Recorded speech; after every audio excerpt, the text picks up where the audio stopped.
Hoy llegamos al capítulo 18 del Evangelio según San Lucas. De allí leemos los primeros 8 versos en la traducción de la Biblia, Nueva Versión Internacional. Recibimos la palabra en nombre de Dios Padre, Dios Hijo y Dios Espíritu Santo. Amén. Jesús les contó a sus discípulos una parábola para mostrarles que debían orar siempre sin desanimarse. Y les dijo: había en cierto pueblo un juez que no tenía temor de Dios ni consideración de nadie. En el mismo pueblo había una viuda que insistía en pedirle: hágame usted justicia contra mi adversario. Durante algún tiempo él se negó, pero al fin concluyó: aunque no temo a Dios, ni tengo consideración de nadie, como esta viuda no deja de molestarme, voy a tener que hacerle justicia, no sea que con sus visitas me haga la vida imposible. Y continuó el Señor: tengan en cuenta lo que dijo el juez injusto. ¿Acaso Dios no hará justicia a sus escogidos que claman a Él día y noche? ¿Se tardará mucho en responderles? Les digo que sí les hará justicia y sin demora. No obstante, cuando venga el Hijo del Hombre, ¿encontrará fe en la tierra? Palabra de Dios.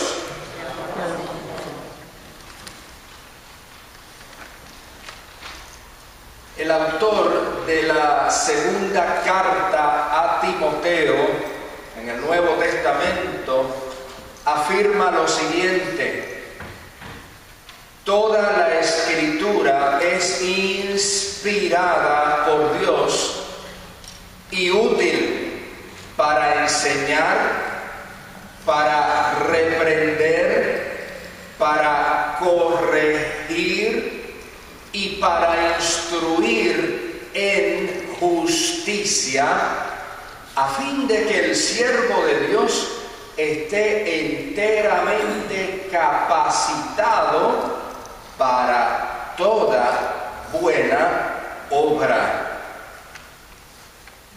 Y es por esa razón que la Iglesia Presbiteriana de los Estados Unidos de América, la lectura o la lección de las Escrituras Sagradas es central, tanto en la adoración comunitaria como en la vivencia personal. Para nosotros, la Escritura Sagrada es la autoridad en materia de fe y de práctica. Y es por eso que en la Iglesia Presbiteriana buscamos continuamente la dirección de Dios a través de las páginas de las Escrituras de una manera seria, de una manera responsable y haciendo uso de las más adecuadas herramientas de investigación y estudio, de modo que nuestro encuentro bíblico, como dice la carta que acabo de citar, que ese encuentro nos reprenda, nos corrija y nos instruya en justicia. No es para entretener, no es para complacer, repito lo que dice la Escritura, para enseñar, para reprender, para corregir y para instruir en justicia. Para entretenerse espiritualmente usted tiene muchas otras opciones, pero no la iglesia presbiteriana, ¿sabe? En eso, como en todo, buscamos con seriedad y con responsabilidad seguir la instrucción de Dios. Y desde esa perspectiva es que nos acercamos hoy a un texto bíblico que es muy interesante y que con frecuencia es muy mal interpretado. Los primeros versos del capítulo 18 de Lucas nos exponen a una ocasión rarísima en la cual se brinda la explicación de una parábola antes de narrar propiamente la parábola.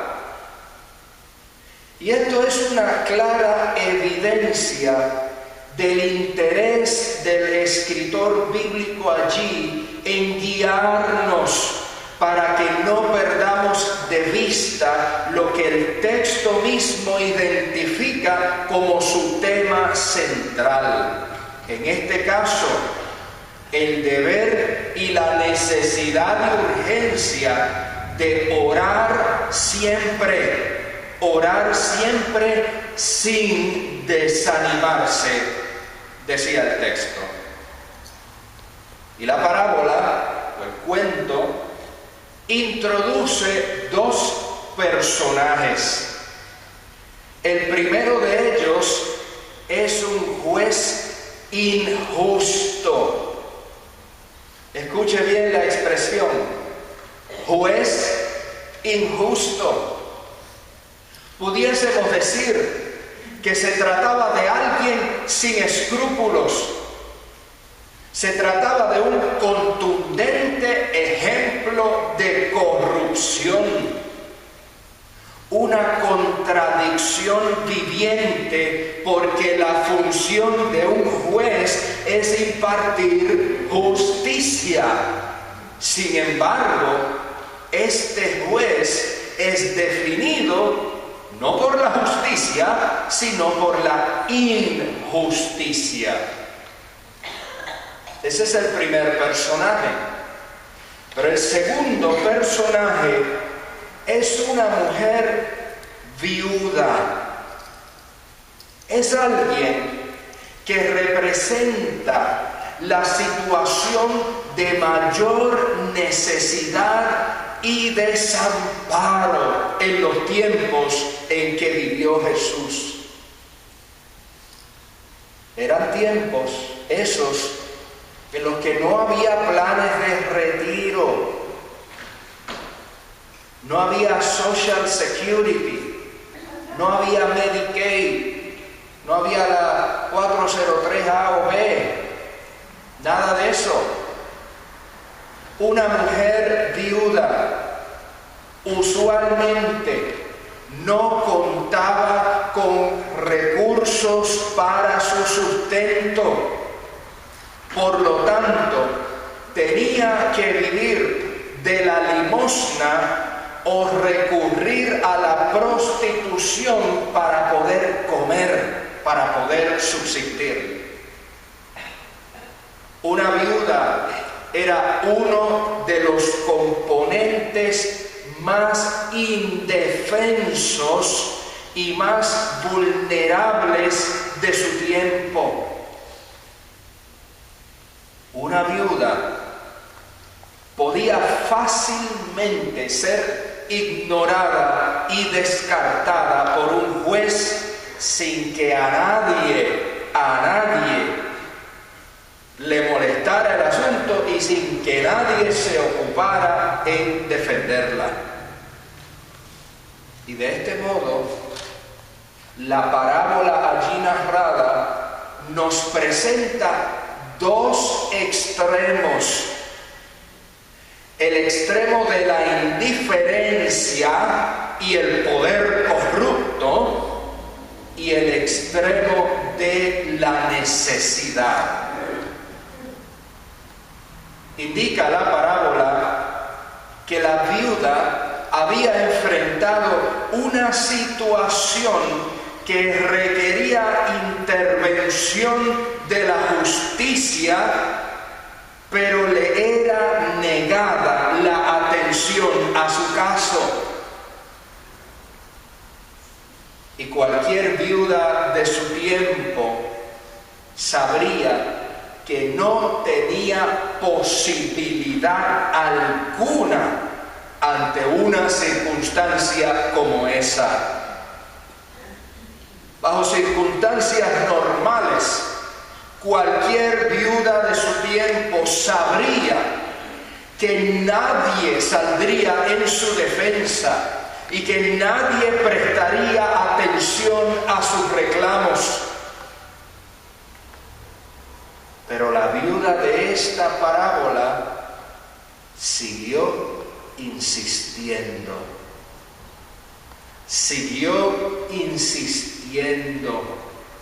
Continuó perseverando, continuó persistiendo en su clamor por justicia hasta que tuvo que ser atendida por aquel que pretendía ignorarla.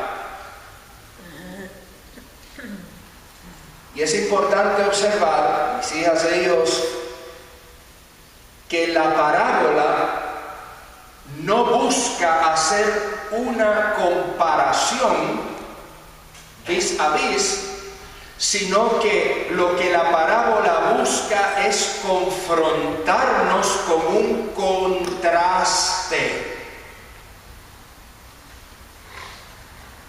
No es quién se parece a quién, sino quién no se parece a quién.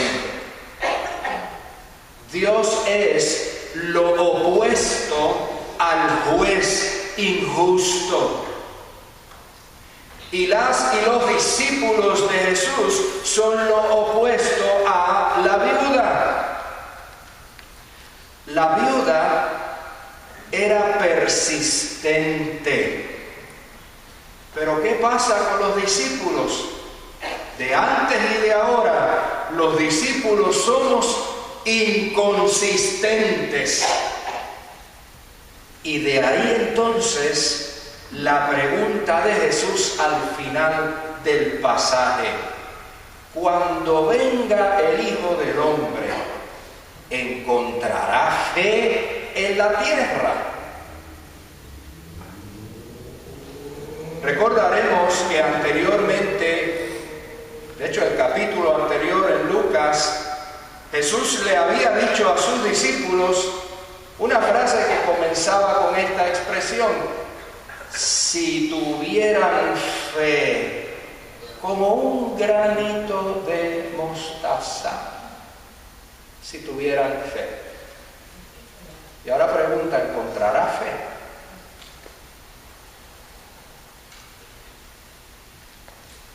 Cuando el Señor regrese, y creemos que regresará, pero cuando el Señor regrese, ¿encontrará fe? Es importante recordar lo siguiente, y es que el vocablo griego que se traduce como fe tiene otro significado. También significa fidelidad. Cuando la Escritura, el Nuevo Testamento, está diciendo fe y fidelidad. De modo que Fe no solamente implica confianza en Dios, sino que también implica perseverancia en el camino de Dios. Y la parábola nos hace saber que el clamor de la viuda no era un clamor caprichoso. No se trata de la oración de quien quiere más comodidad o más lujos o más gratificación. Usted sabe esas oraciones donde el principio, el centro, el fin y todo es yo y mí y el resto allá ellos. No es ese tipo de oración. No es ese tipo el clamor de la viuda. Se trata de un clamor por justicia. Clamor por justicia. Y en la literatura bíblica, justicia no es una mera idea filosófica que suena bonito. La justicia bíblica tiene mayores implicaciones. Escribió el padre Fernando Torres Pérez, y lo cito, que esperar en esa justicia nos hace comprometernos aquí y ahora. La justicia de Dios que esperamos nos provoca la fe y nos hace comportarnos de una manera justa, al estilo de Dios, con los hermanos y hermanas, con nuestro mundo, con nuestra tierra. Y a la pregunta de Jesús al final del Evangelio, dice el padre Fernando, podemos responder que sí, que aquí estamos nosotros creyendo y viviendo la fe en el día a día, en nuestro trabajo, en nuestra familia, con las y los amigos, a la hora de votar en las elecciones, creando también espacios de libertad y diálogo, y siendo tolerantes y comprensivos, y acompañando al que está solo y abandonado, compartiendo lo que tenemos. Cierro la cita. Y vuelvo a preguntar, ¿qué es lo que encontrará el Señor en nosotros? ¿Qué es lo que el Señor encontrará en mí? ¿Qué encontrará en ti? ¿Qué encontrará en nuestra comunidad de fe? Amadas y amados, nuestra tierra necesita escogidas y escogidos de Dios, gente que no desmaye, gente que no pierda la fe y la fidelidad, sino que continúe persistente en su clamor y en su acción por la justicia, a pesar de las dificultades del camino. Pues a fin de cuentas, tu destino y el mío no está en las manos de un juez injusto, sino que nuestro destino está en las manos del Dios de la eterna compasión. Soli Deo Gloria.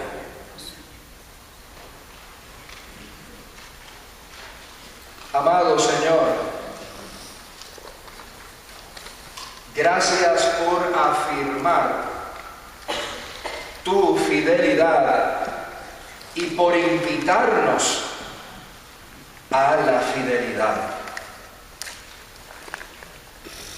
Gracias, oh Dios, por afirmar tu justicia y por invitarnos a vivir y actuar en esa justicia. Gracias, Dios, por brindarnos fortaleza e invitarnos a clamar y obrar sin desmayar. Amado Señor, en esta hora te ruego por aquellas hijas e hijos tuyos que se sientan en desánimo y en frustración, que les enciendas el fuego y la pasión en sus corazones por abrazar tu camino y por ser abrazadas y abrazados por ti. Que nuestra mente, nuestro ser, nuestra vida adopte y afirme aquello que estaba en la mente, en el ser y en la vida de Cristo. Así rogamos y así suplicamos, aún con nuestro granito de fe. En Cristo. Amén y amén.